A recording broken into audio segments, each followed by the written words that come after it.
Je m'appelle Yann Laville, je suis co-directeur du musée. Je vous accueille dans une salle assez étrange qui est en fait une sorte d'économa ou de salle à la photocopieuse dont l'installation est composée à base de photocopies, mais des photocopies d'entrepreneurs.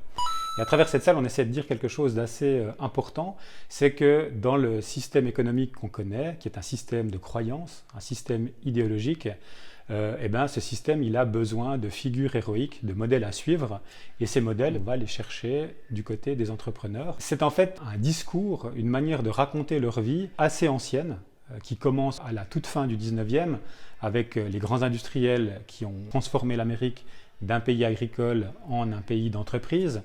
Rockefeller, Carnegie, Edison, des noms quasiment mythiques, et qui se poursuit jusqu'aux entrepreneurs des GAFAM de l'heure actuelle, donc les Elon Musk, les Steve Jobs, les Jeff Bezos, qui sont en fait des chefs d'entreprise un peu particuliers. Le discours dit d'eux qu'ils ne sont pas mus simplement par l'appât du gain. Donc ils ont envie d'apporter quelque chose à l'humanité, ils ont des inventions qui vont changer la manière de communiquer, la manière de produire, la manière de vivre en société. Forcément, sur leur chemin se dressent de nombreux obstacles.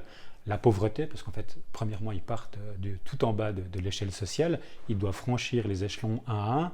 Il y a des ennemis qui sont incapables de reconnaître leur talent ou qui sont jaloux, qui vont essayer de les empêcher de réussir. Mais c'est impossible parce qu'effectivement, ils sont tellement géniaux que la vérité triomphe à la fin et qu'ils sont reconnus à leur pleine valeur. Alors c'est un discours très moralisateur, c'est une sorte de fable économique. C'est un sociologue français qui l'a pointé du doigt, Anthony Galuzzo. Elle nous amène à penser la privatisation comme quelque chose de normal. Si vous avez un entrepreneur qui a tout conçu, qui a tout fait de A jusqu'à Z, c'est aussi normal qu'à la fin, tous les bénéfices se retrouvent sur son compte en banque. Ce discours, il a le défaut d'être profondément antisocial. C'est qu'en fait, il concentre tous les feux des projecteurs sur une seule personne, en lui attribuant tous les mérites et en faisant dégager du champ tous ses collaborateurs, tous ses ingénieurs, toutes les personnes qui ont parié sur son travail, et puis, accessoirement, fait disparaître également le rôle de l'État, qui a payé les universités par lesquelles ils sont passés, qui a passé commande pour un certain nombre de produits qui ont permis le démarrage de cette grande entreprise. Donc, un discours qui a une dimension romanesque, qui a une dimension morale, mais qui est un discours qui est profondément antisocial et, je dirais, basé sur l'individualisme et l'égoïsme le plus total. Et donc, dans la structure qu'on présente, on a un principe de tableau, on descend les paliers pour en arriver finalement à des poubelles où végètent les perdants de l'histoire, c'est-à-dire en fait toutes ces personnes à qui on essaie de faire croire que ce mythe est aussi adapté à leur situation aujourd'hui, donc ce qu'on appelle les entrepreneurs ubérisés,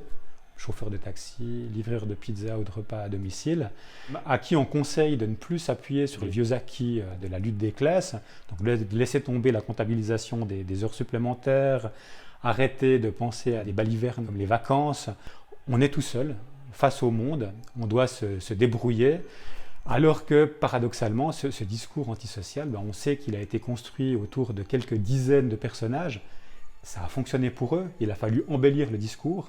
Et effectivement, d'imaginer que ça puisse fonctionner pour des millions ou des milliards de gens, il y a un saut quantique qui rend en fait cette rhétorique parfaitement ridicule quand on l'analyse avec un peu de recul.